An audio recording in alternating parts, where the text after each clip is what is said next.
오늘 본문을 보면 솔로몬은 사람이 어떠한 존재인가 하는 면에 대해서 말씀하고 있습니다. 그래서 오늘 제목을 사람의 자기인식이라는 제목을 정했습니다. 자기인식, 상당히 그 제목 자체가 철학적이지요. 이 솔로몬이 기록한 전도서가 상당히 철학적입니다. 정신세계 속에서 일어난 그런 일들을 기록하다 보니까 그 내용이 상당히 철학적이고 또 좀 어려운 표현이지만 형이상학적입니다. 어떤 형태를 말하기 어려운 그 이상적인 그런 면의 그 말씀들로 쭉 기록되어 있습니다. 그러나 그렇다고 해서 이것을 영적으로 해석한다고 해서 뜬구름 잡는 식으로 해석한다고 하면 그건 좋은 해석이라고 말할 수가 없을 것입니다. 분명히 이 말씀에도 말씀의 흐름이 있고 말씀 사상의 전개가 되어지고 있는 것입니다. 1장과 2장에서 우리는 솔로몬이 헛된 세상을 탄식하는 가운데에 그는 어떤 결론을 내렸냐면 자기 일에 수고하면서 심령으로 낙을 누리는 것이 인간의 가장 최고의 낙이고 그것이 하나님을 기쁘시게 하는 것이다. 이렇게 말하고 있습니다. 여러 번 보았지만 그 2장 24절을 보겠습니다. 2장 24절에 사람이 먹고 마시며 자기 일에서 수고하는 가운데 마음으로 낙을 누리는 것보다 더 좋은 것이 없으니 이것도 역시 내가 보기에 하나님의 손으로부터 나온 것이다. 자, 여기 자기 일에서 수고하는 가운데 마음으로 낙을 누리는 것, 자기 일, 자기가 맡은 일을 힘써 하는 가운데에서 한 거 보면 자기가 맡은 일을 힘써 하는 것이 곧 사람의 본분이지요. 그런 면에서 사람의 본분은 자기 맡은 일을 부지런히 하면서 그 가운데서 심령으로 낙을 누리는 것이다. 이렇게 말하고 있습니다. 자, 그러면 좀 더 구체적으로 사람의 본분은 무엇일까? 사람의 본분. 천하 모든 만물에는 목적이 있고 기한이 있다. 그래서 세상 만사가 그 어떤 목적을 이루기 위해서 끊임없이 어떤 주어진 기간 속에서 계속 반복되어지고 있는 가운데 있지만 그러나 그것은 반드시 끝이 있다라고 하는 것을 우리가 지난 시간에 배웠습니다. 그리고 지금 현재 이 모든 만물들이 끝을 향하여 진행하고 있는데 이런 인간의 역사 속에서 사람의 본분은 하나님을 경외하는 것이다 라는 결론을 우리가 지난 시간에 배웠습니다. 그래서 전도서 3장 13절과 14절을 제가 보겠습니다. 13절 14절 사람마다 먹고 마시며 수고하는 가운데 낙을 누리는 것은 하나님의 선물이다. 자, 인간의 본분이 곧 마음의 낙을 누리는 것인데 마음의 낙은 또 무엇이냐? 14절 하나님께서 하시는 모든 일들은 영원하여 거기에 보탤 수도 없고 뺄 수도 없다. 하나님께서 이렇게 하시는 것은 사람들이 그 하나님을 경외하도록 하시려는 것임을 내가 알았다. 자, 사람의 본분은 그 모든 본분으로 수고하는 가운데 하나님을 경외하는 것이고 그 본분을 잘 감당할 때에 우리의 마음에 낙을 누릴 수 있다라고 하는 결론을 우리가 지난 시간에 얻었습니다. 그래서 하나님을 경외하는 본분대로 사는 사람은 의인이고 그 본분을 떠나서 자기를 기쁘게 하고 자기 마음대로 사는 사람은 죄인인 것입니다. 자, 우리는 왜 악인으로 살지 않고 반드시 의인으로 살아야 되는가? 인간 역사가 끊임없이 반복되어지고 계속 반복만 된다고 하면 악인으로 살든 의인으로 살든 누가 뭐라 사람이 없을 것입니다. 그러나 우리가 이러한 인간 역사의 끝에는 하나님의 심판이 있기 때문에 우리는 필연적으로 하나님을 기쁘시게 하는 사람의 본분을 따라서 살아야 할 것을 전도서 3장 17절에서 배웠습니다. 17절 다시 보겠습니다. 내가 마음속으로 말하기를 하나님께서 의인과 악인을 심판하실 것이니 이는 모든 목적과 모든 일이 이룰 때가 있기 때문이다 하였다. 자, 모든 목적과 모든 일이 이룰 때가 있다. 인간 역사가 계속 무한 반복되어지는 것처럼 보이지만 그러나 지금은 그 목적을 이루기 위한 우리에게 주어진 시기요 기간입니다. 영어로 말하면 시즌이에요. 이 시즌 기간 동안 우리가 어떤 좋은 열매를 잘 맺게 된다고 하면 언젠가 종말이 오게 되는데 그 종말에 그것이 곧 하나님의 심판때인데 그 심판때에 악인은 악인대로 드러날 것이고 의인은 의인대로 하나님의 심판대 앞에서 드러나게 될 것입니다. 자, 그러고 보면 솔로몬의 지금 철학적인 생각이 1장에서부터 3장으로 진행되어지면서 상당히 많은 진보를 하였다라는 것을 알 수가 있습니다. 처음에는 세상은 헛되다, 무익하다, 아무것도 아니다, 이렇게 괴로운 탄식으로 시작을 했지만 이제 때가 되면 하나님께서는 심판대 앞에서 사람의 지나간 모든 것들을 찾으실 것이다. 그러므로 우리는 필연적으로 의인으로 자기의 본분을 따라서 하나님을 경외하고 하나님을 기쁘시게 하는 이런 삶을 살아야 될 것이다 라고 하는 그런 결론에 이르게 된 것입니다.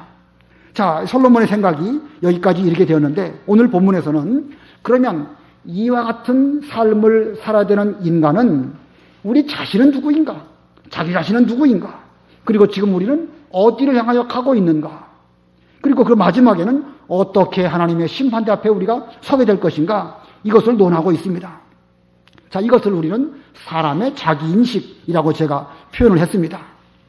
사람이 내가 도대체 누구인가? 라고 하는 스스로의 인식을 하고 있는 사람하고 도무지 내가 누구인지 알려고 노력도 하지 않고 그날 되는 대로 사는 사람하고 그 결과는요, 천양지차의 결과를 가져올 것입니다. 천양지차라는 말을 보니까 하늘 천자에다가 양자는 이 흙덩어리 양자를 쓰더라고요. 그러니까 하늘과 이 흙덩어리와 같이 어마어마한 차이가 있다는 거예요. 사람이 왜 사는지 그거를 알고 살아가는 사람은 정말 인간다운 숭고함, 이런 삶을 살게 되겠지만 그런 의식도 없고 그냥 되는 대로 그날 사는 사람은 이거 뭐 짐승과 다를 바 없이 흙덩어리 가운데 묻혀 사는 그런 사람과 다를 바가 없음을 말씀하고 있는 것입니다. 자, 오늘 이 시간에 우리가 이 솔로몬의 지혜를 통해서 우리는 우리 자신이 누구인가? 지금 우리는 어디를 향하여 가고 있는가? 그리고 어떻게 하나님의 심판대 앞에 서게 될 것인가? 이것을 솔로몬과 함께 고민하면서 솔로몬이 깨달은 지혜대로 우리도 지혜를 얻는 이 시간이 되기를 바랍니다. 자, 우리 사람의 자기인식의 첫 번째는 사람은 짐승과 마찬가지임. 우리 사람은 짐승과 마찬가지다라는 것을 여기 본문에서 말씀하고 있습니다. 18절부터 20절까지 우리 다 같이 합독하십니다. 시작.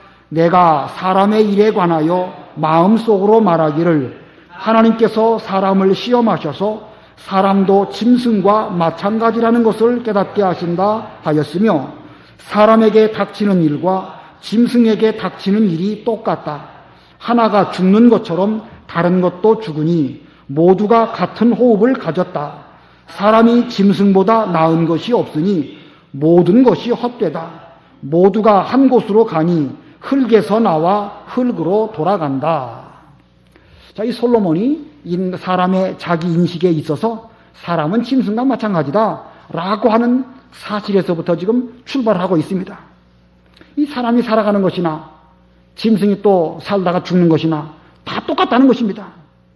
사람에게 닥치는 일이나 짐승에게 닥치는 일이나 그게 가만히 보면 똑같다는 것입니다. 어미의 뱃속에서부터 나오는 것도 똑같고 또 먹고 마시고 얼마 정도 성숙하게 되면 또 새끼를 낳고 그리고 호흡이 끊어지면 죽는 거, 이거 뭐 사람이나 짐승이나 다 똑같습니다. 사람이 짐승보다 나을 것이 없으니까 이 모든 것이 헛되다. 똑같이 흙에서 나와서 흙으로 돌아간다. 자, 똑같지요? 사람이나 짐승이나 똑같습니다. 그런데 똑같기는 똑같은데 완전히 똑같습니까? 차이가 좀 있습니까? 자, 분명히 여기 똑같다는 데서부터 출발하고 있습니다. 그러나 완전히 똑같은가? 좀 차이가 있는가? 우리가 이걸 알아야 되는 것입니다. 오늘 그 18절의 그 서두에 보면 내가 사람의 일에 관하여 마음속으로 말하기를 하나님께서 사람을 시험하셔서, 여기 하나님께서 사람을 시험하셔서 사람과 짐승이 똑같게 하셨다라고 말씀하고 있습니다.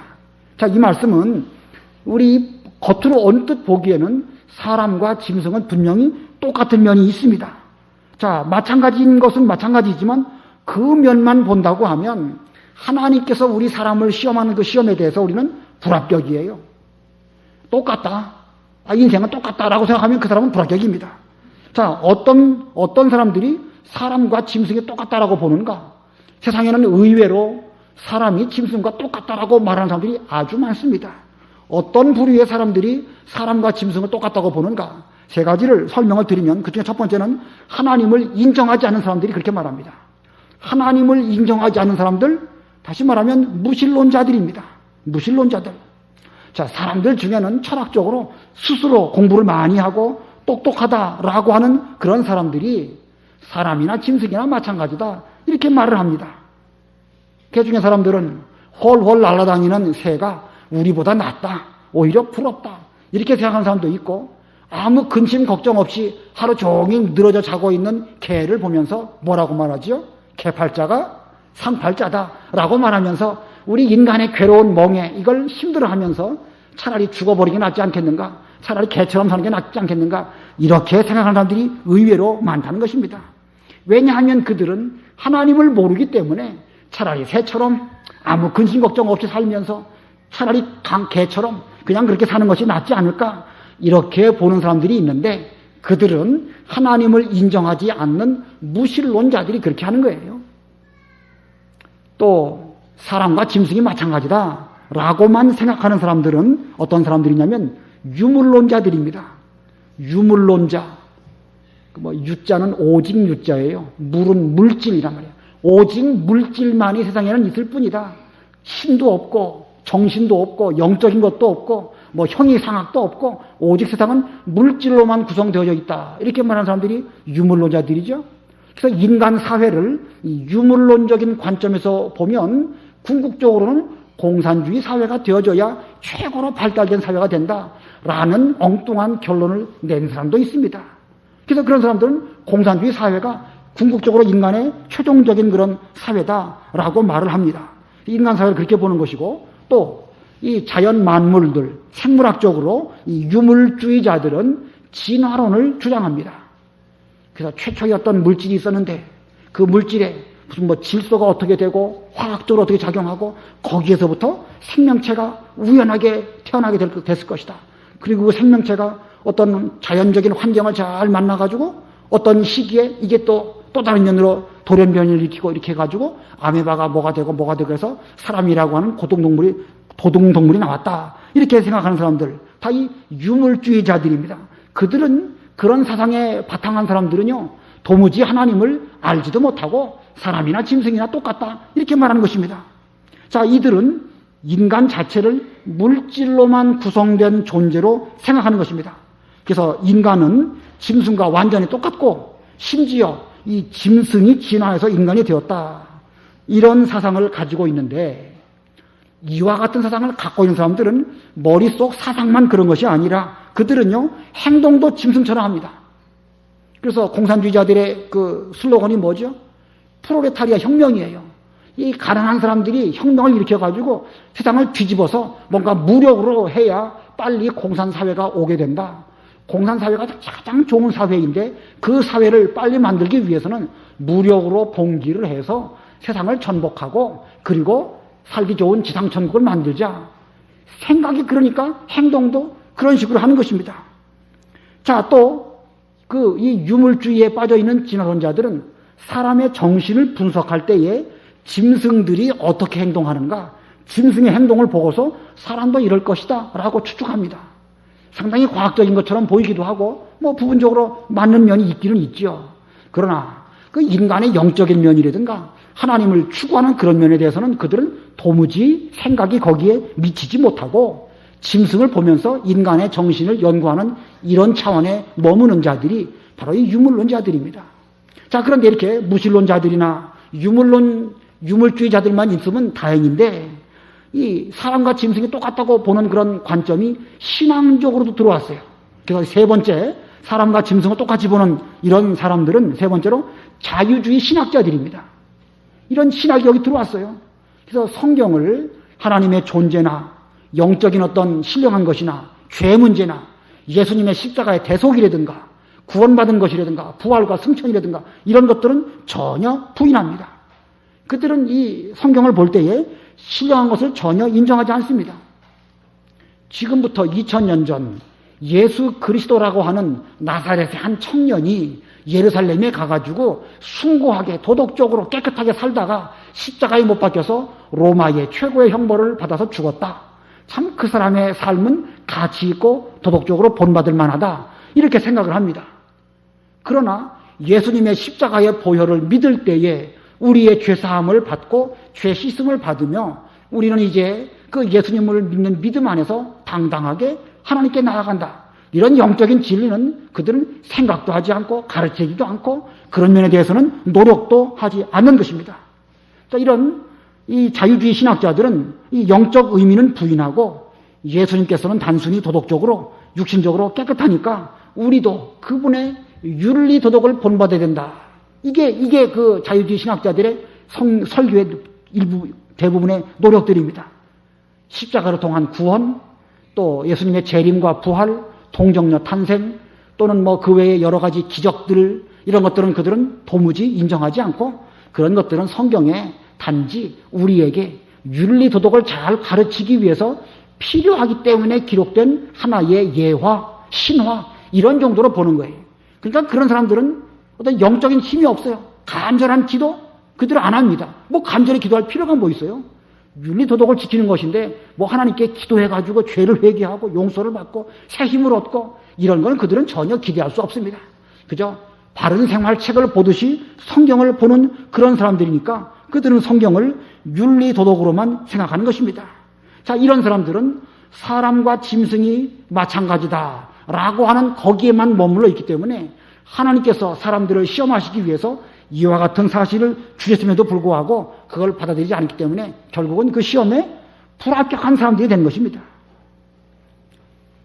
하나님께서 에덴 동산에 선악과를 만드셨습니다. 그리고 그것을 가지고 사람을 시험하셨습니다. 여기서 시험하셨다는 것은 뭐 죄 짓도록 유도하셨다 그런 뜻이 아니고 우리 사람으로 하여금 하나님을 찾게 하는 그런 뜻으로 시험하셨다. 좋은 의미입니다. 자, 인류의 조상 아담은 그 선악과를 먹음으로 말미암아 죽을 수밖에 없게 되었습니다. 그래서 우리 인간은 짐승과 똑같이 죽게 되었습니다. 마찬가지가 되었습니다. 사람이 짐승과 똑같이 된 그 근원적인 원인이 어디에 있죠? 죄에 있는 것입니다. 죄가 있었기 때문에 사람은 흙에서 났기 때문에 흙으로 돌아가는 이런 죄값의 멍에를 매게 된 것입니다. 자, 죄값으로 사망이 들어와서 사람이 짐승과 마찬가지가 되었다. 이걸 알아야 되는데 이 시험이 지금도 계속 되어지고 있는데 이것을 그 사람이 이 죄 문제로 말미암아 짐승과 똑같이 되었고 죽을 수밖에 없다. 요걸 깨달은 사람은 그런대로 합격이에요. 뭐 100점은 아니라 할지라도 그도 낙제는 아닙니다. 근데 이 죄 때문에 그 죄에 가려가지고 하나님도 모르고 예수 그리스도로 믿지 않는다고 하면 그 사람은 결국은 하나님의 시험에 불합격되게 되는 것입니다.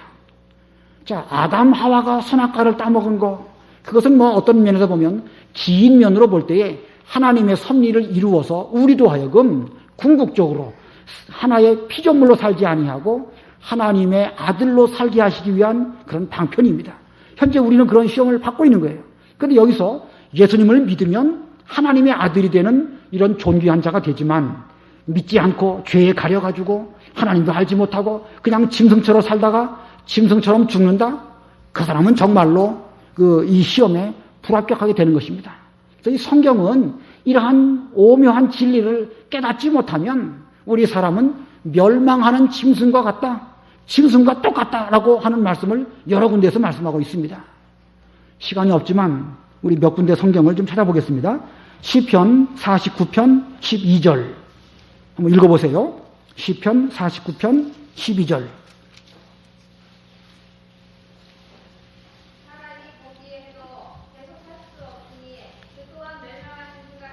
예, 또 49편 20절 읽어보세요. 20절.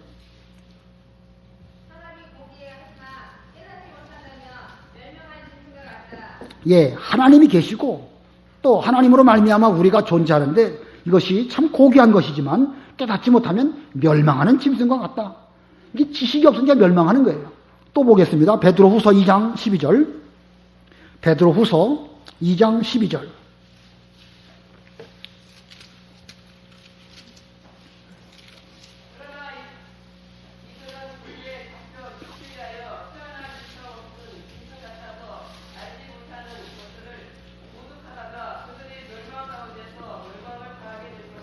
예, 이 사람이 다 이성 없는 짐승과 같아가지고 하나님을 알지 못하고 신령한 것을 알지 못하기 때문에 하나님을 모독하다가 결국은 다 멸망하게 될 짐승의 길을 걸어가게 될 것이다. 자, 하나님을 알지 못해가지고 이 깨닫지 못하는 이런 인간들은 짐승이나 똑같아가지고 결국은 깨닫지 못하는 가운데 멸망할 것이다. 유다서 1장 10절. 유다서 1장 10절.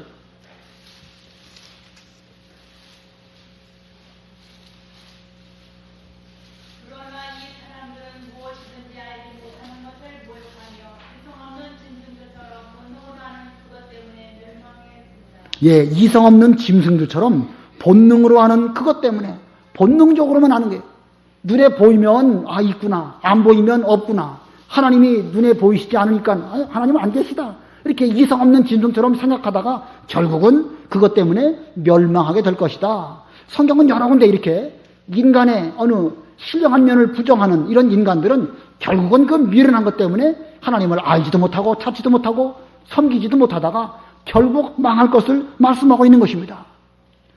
호세아 4장 6절에는 내 백성이 지식이 없어서 망한다. 호세아 4장 14절에는 깨닫지 못하는 백성은 망할 것이다. 이렇게 하나님과 신령한 진리를 깨닫지 못하는 이 형이하학적인 그런 존재들은 결국은 깨닫지 못하기 때문에 망할 것이다 라고 말하고 있습니다. 그러므로 우리는 깨달아야 합니다. 무엇을 깨달아야 되는 것인가? 이 본문으로 돌아온다고 하면 우리가 깨달아야 될 것은 사람과 짐승이 마찬가지인 것은 결국은 죄 때문에 마찬가지라는 거예요. 죄 문제로 말미암아 사람이 죽는 것이고 죄 문제로 말미암아 하나님을 알지 못한다라고 하는 사실을 깨달아야 되는 것입니다. 사람이 선악과를 따먹은 죄 때문에 하나님의 시험에 불합격했고 그 죄가 사람으로 짐승처럼 죽게 만들었다라고 하는 사실을 깨달아야 되는 것입니다. 그러므로 사람과 짐승이 마찬가지는 마찬가지이지만 그 원인이 죄에 있다는 사실을 깨닫는다고 하면 그는 그 깨달음 가운데서 차차 이제 새로운 단계로 나아가다가 결국은 예수 그리스도에까지 이르게 될 것입니다. 자, 다시 큰 두 번째 대지입니다. 사람의 자기인식에 있어서 두 번째는 사람의 영은 위로 올라간다는 것입니다. 사람의 영은 위로 올라간다. 본문으로 돌아와서 21절 우리 다 같이 합독하십니다. 21절 시작. 사람의 영은 위로 올라가고 짐승의 호흡은 땅 아래로 내려간다는 것을 누가 알까? 자, 위로 올라가고, 여기 위로 올라간다는 것은 사람의 모든 영이 구원받는다 그런 뜻은 아니에요. 모든 인간의 영은 결국은 하나님의 심판대가 있는 그 위로 올라가고 그런 의미로 해석해야 될 것입니다. 또 짐승의 호흡은 땅 아래로 내려간다. 자, 짐승은 죽으면 흙으로 물질로 돌아가게 되고 짐승들에게는 무슨 죄에 대한 책임이나 죄의식이나 선 이런 게 없으니까 그냥 죽으면 그것으로 끝입니다. 마찬가지로 인간의 육체 역시도 죽게 되면 육체가 무슨 죄는 아니거든요. 이 고깃덩어리가 무슨 죄는 아니잖아요. 그냥 흙에서 났기 때문에 흙으로 돌아가는 것입니다. 자, 사람의 영은 위로 올라가고 그 육체는 흙이기 때문에 흙으로 돌아가는 것입니다. 자, 그러나 인간의 본질은 흙으로 돌아가는 육체에 있는 것이 아니고 인간의 본질은 이 속에 있는 그 영혼에 있습니다. 우리 인간의 본질은 육체에 있는 것이 아니고 이 영혼에 있는 거예요. 마치 호롱불이 있는데 호롱불 안에 촛불을 집어넣고 이래가지고 이렇게 밖에 나가서 이렇게 빛을 비추면 상당히 요긴하게 빛을 비치죠. 근데 만약에 이거 촛불을 바깥으로 빼버렸다. 호롱불 그 틀만 있다. 그건 뭐 아무 짝에 의미가 없는 것입니다. 그와 같이 인간이 호흡이 끝이 나서 영혼이 육체로부터 떠나가게 된다고 하면 이 육체는 더 이상 영혼을 간직하고 있지 못하는 빈 껍데기 그릇이기 때문에 그것은 결국 흙으로 돌아가는 것입니다. 자, 그런데 인간의 영은, 사람의 영은 위로 올라가는데 21절 끝에 보면 이러한 사실을 누가 알까? 자, 이러한 사실을 누가 알까? 사람의 영은 위로 올라가고 짐승의 호흡은 땅 아래로 내려가는 사실을 누가 알까? 무슨 의미로 이와 같은 질문을 솔로몬이 하고 있을까? 왜 이런 말을, 누가 할까라는 말을 왜 했을까? 이것은 인간이 스스로의 힘으로는 이러한 오묘한 진리를 알 수 있다는 뜻입니까? 없다는 뜻입니까? 인간 스스로는 이와 같은 오묘한 진리를 알지 못한다. 왜냐하면 사람은 죄에 가리워져 있기 때문에 하나님의 오묘한 진리, 이 영혼이 하나님을 찾아 나아가는 이 오묘한 진리를 알 수 없다라고 말하고 있습니다. 우리 인간들은 오랜 세월 동안 사람들이 본래 어디서 왔다가 궁극적으로는 어디로 가는가 아주 많이 연구를 했습니다. 그래서 이 고대 철학자들은 뭐라고 말하냐면 너 자신을 알라라고 말합니다. 너 자신을 알라라는 말 속에는 인간이 어디서 왔으며 지금 무엇을 하고 있으며 앞으로는 어디로 가고 나중에는 어떤 결말을 가져오게 되는가라는 인간 존재의 그 가치를 깨달으라 라는 뜻으로 너 자신을 알라 이런 철학적인 말을 했습니다. 자, 그래서 사람들은 내 자신이 무엇인가, 도대체 인간이란 존재가 무엇인가 오랜 세월 동안 수천 년 연구했습니다. 근데 철학적인 연구를 통해 가지고 사람이 무엇인지를 인간의 지혜로 알았습니까? 몰랐습니까? 아직도 모르는 거예요. 아직도. 그래서 근래에 이르러서 유명한 철학자는 말하기를 인간이라는 것은 영원한 스핑크스적 존재다. 좀 어려운 말이죠. 그래도 많이 들어보셨을 것입니다. 우리 인간은 스핑크스와 같은 그런 존재다라고 말하고 있습니다. 스핑크스, 이집트에 가면 피라밋이 있고 피라밋 앞에 그 스핑크스 두 마리가 딱 서 있습니다. 근데 그 스핑크스의 모습은 이 대가리는 사람이고 몸뚱아리는 사자처럼 돼 있죠. 짐승의 사자예요. 그래서 그 뭘 가리키는 것인가? 이 사람이라는 존재가 대가리로는 뭔가 신령한 것을 찾는 것처럼 보이지만 몸뚱아리는 짐승과 다를 바가 없다는 거예요. 그러니까 그렇게 사람은 영원한 스핑크스와 같은 존재다라고 말하는 것은 알 수 없다는 거예요. 인간 지혜로 수천 년 연구했지만 사람이 무엇인지 이 철학자들은 아직도 모르겠다라고 말한 것입니다. 그러니 여기 21절에 누가 알까라고 한 것처럼 인간은 자기 지혜로는 그 영혼이 위로 올라가는 그 이유도 모르고 왜 또 인간의 육체가 짐승과 똑같아가지고 호흡이 끝이면 흙으로 돌아가는지 그 원인도 지금도 모르는 것입니다. 이 죄 가운데 있는 인간은 몰라요. 아무리 연구를 많이 하고 철학자들이 상당히 똑똑한 사람들이거든요. 그럼에도 불구하고 그들은 알 수 없다라는 결론을 이제 내리고 있는 것입니다. 자, 그래서 어떻게 되겠죠? 알 수 없으니까 그냥 모르겠다고 하면 되겠습니까? 인간의 영이 위로 올라가고 하나님의 심판대 앞에 서게 되는 것을 알 수 있는 유일한 방법은 하나님께서 우리에게 알려주셔야 되는 거예요. 하나님께서 우리에게 알려주시는 방법이 무엇입니까? 그걸 계시라고 합니다. 계시. 그 계시는 곧 우리에게 기록된 성경 말씀으로 이 계시를 주셨습니다. 그러므로 사람의 영이 위로 올라가고 짐승의 호흡은 그것이 끊어지게 되면 흙으로 돌아가는 그런 여러 가지 그 원리들을 우리는 이 성경 계시를 통해서만 알 수 있는 것입니다. 그러므로 우리는 성경을 배우되 철학적으로 윤리 도덕적으로만 배우지 말고 믿음으로 깨달아야 됩니다. 믿음으로. 저나 여러분이나 세상적으로 아는 것도 별로 없고 무슨 철학자들의 만큼 그런 심오한 면은 없습니다. 그러나 공부 못해도 괜찮고 철학자 아니어도 괜찮습니다.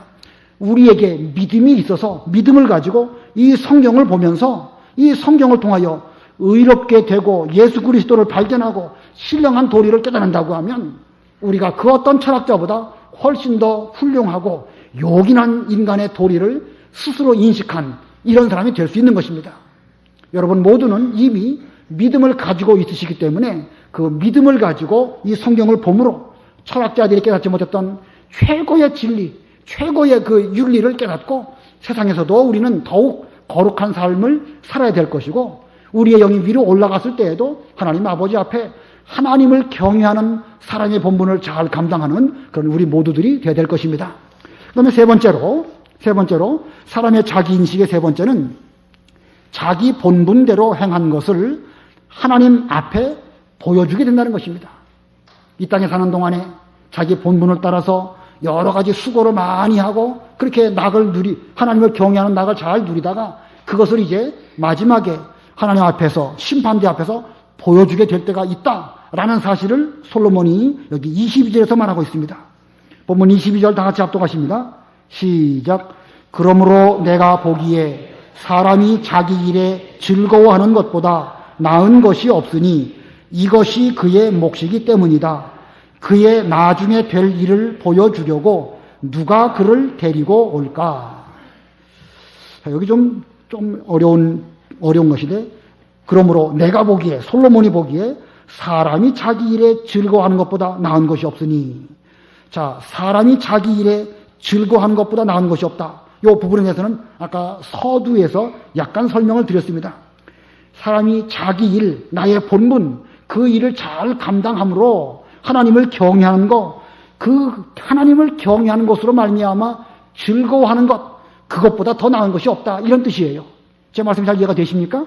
여기에 본문의 뜻은 하나님께서 우리에게 본분으로 하나님을 경외하게 하셨는데 그 경외하는 일에 최선을 다함으로 거기서 낙을 누리는 것, 이것이 우리의 최고의 그 즐거움이고 이것이 우리의 몫이라는 것입니다. 자, 그런데 그것이 그 후에 이와 같은 그 우리의 본분을 따라서 우리가 하나님을 기쁘시게 드리고 하나님을 경외하는데 이제 육체는 흙으로 돌아가고 우리의 영은 위로 올라가게 됩니다. 그리고 종말에 자기 본분대로 행한 것을 가지고 하나님의 심판대 앞에 우리가 서게 될 것입니다. 자, 우리 모두가 다 심판대 앞에 서게 될 것인데 이 모든 일들이 어떻게 이루어지는지 누가 여러분에게 알게 해주고 또 우리를 이게 죽었을 때에 죽은 자를 다시 부활케 해가지고 어떻게 주님 하나님의 심판대 앞에 우리가 나아가게 될 것인가? 우리를 그 심판대로 데려오게 할 자가 누구이실까? 이게 그런 뜻이에요. 끝에 22절 끝에 그의 나중에 될 일을 보여주려고 누가 그를 데리고 올까? 자, 죽은 다음에 영혼은 위로 올라가고 육체는 땅으로 내려가고 우리의 선한 행위를 이 땅에 사는 동안에 부지런했는데 하나님은 나중에 우리의 행한 일들을 찾으신다고 했습니다. 심판이 있다고 했어요. 근데 그 심판대 앞에 우리가 어떻게 서게 되며 이 오묘한 진리를 누가 우리에게 일깨워 줄까? 라고 하는 말을 여기 22절 하반절에서 솔로몬이 말하고 있습니다. 자, 이 말씀이 무슨 뜻인지 잘 이해하시기 바랍니다. 자, 우리는 세상 끝날에 하나님의 심판대 앞에 각각 의인과 악인으로 드러나게 될 것입니다. 자, 이 모든 일들을 누가 좀 밝히 속 시원하게 말해 주었으면 좋겠고 그리고 그 나중에 우리를 하나님의 심판대 앞에 이제 죽은 자 가운데서 살려서 하나님의 심판대 앞에 데리고 오실 분이 누구이실까? 답이 누구지요? 누가 우리를 부활케 해가지고 하나님의 심판대 앞에 서게 하십니까? 누굽니까? 예수 그리스도죠. 예? 예수 그리스도. 답은 예수 그리스도입니다. 근데 우리가 현재 오늘 이 3장, 전도서 3장 요 즈음에 있어서 지금 이 솔로몬이 전도서를 기록하는 이 3장 즈음에서 그리스도께서 장차 우리가 되어질 모든 일들을 밝히 보여주시고 우리가 이제 죽은 자 가운데서 있을 때에 우리를 부활케 하셔서 하나님의 심판대 앞에 서서 의인은 의인대로 드러나고 악인은 악인대로 드러나게 하실 것이다 라고 하는 그분이 그리스도라는 사실을 솔로몬은 지금 아는 것 같습니까? 모르는 것 같습니까? 요 3장 요 즈음에서 우리는 거기까지 단정적으로 말하기는 어렵겠지만 요 3장 요 부분에서 봤을 때는요 솔로몬은 그의 생각은 계속해서 이렇게 발전하고 또 진보하고 있는데 여기에서는 아직도 모르는 거예요. 누가 그럴까? 도대체 어떤 이런 인간의 종말이 어떻게 이루어지게 되고 그 종말의 심판대 앞에서 이 죽은 사람이 어떻게 하나님의 심판 앞에 서게 되도록 하실까? 라고 하는 의문을 던지고 있지만 그분이 그리스도라는 사실까지는 아직은 솔로몬도 모르고 있으면서 이제 계속 4장에 가면 인간의 문제를 괴로워하고 있고 그러다가 7장에 가가지고 1천 남자 가운데서는 한 사람을 발견했지만 1천 여자 가운데서는 발견하지 못했다라고 말하면서 그가 앞으로 오실 그리스도를 믿음의 눈으로 바라보고 이 모든 일들을 이루실 분은 그리스도다라고 하는 진리에 이르게 되는 것입니다. 자, 이거 보면 솔로몬의 그 정신세계가 이 형이상학적인 그런 어떤 그 생각의 사고의 그 흐름이 계속해서 처음에는 인생 무상에서부터 사람은 하나님을 경외하는 본분을 발견하게 되고 하나님의 심판을 생각하게 되면서 모든 목적이 이룰 때가 있고 또 마지막에 하나님의 그 목적이 이루어지는데 자, 이 모든 일들이 어떻게 되어질까 생각하며 고민하다가 이제 그리스도를 발견하는 이런 단계까지 그의 생각이 차차차차 이렇게 진보해 나아가는 것을 우리는 이 전도서의 흐름을 통해서 발견하게 되는 것입니다. 그래서 오늘은 이 사람의 자기 인식, 우리 자신은 누구인가? 이 사람은 짐승과 마찬가지다. 그러나 그 문제는 죄 때문에 마찬가지이지 근원적으로는 우리 사람의 영은 위로 올라가고 짐승의 호흡은 끝이면 흙으로 돌아가는 것이다 라고 하는 것을 깨달으면서 우리가 지금 어디로 가고 있는가? 어디로 가고 있습니까? 우리의 영혼은 하나님을 향하여 찾아가고 있는 이런 가운데 있는 것이고, 믿지 않는 사람들은 결국은 짐승처럼 죽어가고 있다는 사실을 발견하게 되는 것입니다. 그러면서 우리는 어떻게 하나님의 심판 앞에 서게 되는가? 자기 본분대로 행한, 하나님을 경외하는 사람의 본분을 잘 지킨 사람은 이제 예수 그리스도로 말미암아 하나님의 심판대 앞에 서게 될 터인데, 그 모든 일들은 장차 예수 그리스도로 말미암아 이루어질 것이다 라고 하는 그런 실마리를 여기 마지막 22절에서 우리가 발견하게 됩니다. 자, 여러분들은 이미 솔로몬보다 뛰어나서 이미 예수 그리스도를 알고 믿고 있습니다. 근데 우리가 예수님을 알고 있기는 알고 있지만, 우리가 솔로몬이 그의 지혜를 써서 신령한 도리를 알려고 노력하고 또 깨닫고 또 점점 진보하고, 이와 같이 우리들도 이 신령한 세계에 대해서 좀 연구하고 알아보고 성경을 부지런히 읽으면서 거기서 나는 누구일까? 나의 가는 방향은 어디일까? 장차 심판대 앞에 서게 될 때에 나는 어떤 모습으로 서게 될 것인가? 좀 깊이 생각하면서 여러분들의 신령한 세계도 넓어지시기를 바라고, 그래서 높은 신앙의 차원에 올라갈 뿐만 아니라 우리의 인격도 그만큼 만들어져서 이제는 생활적인 면에서도 하나님을 경외하는 사람의 본분을 잘 감당하다가 주 앞에 설 때에 참으로 훌륭한 의인으로 예수님에게 인정받으시는 여러분들이 다 되시기를 바랍니다. 말씀을 생각하면서 잠깐 동안 기도하시기 바랍니다.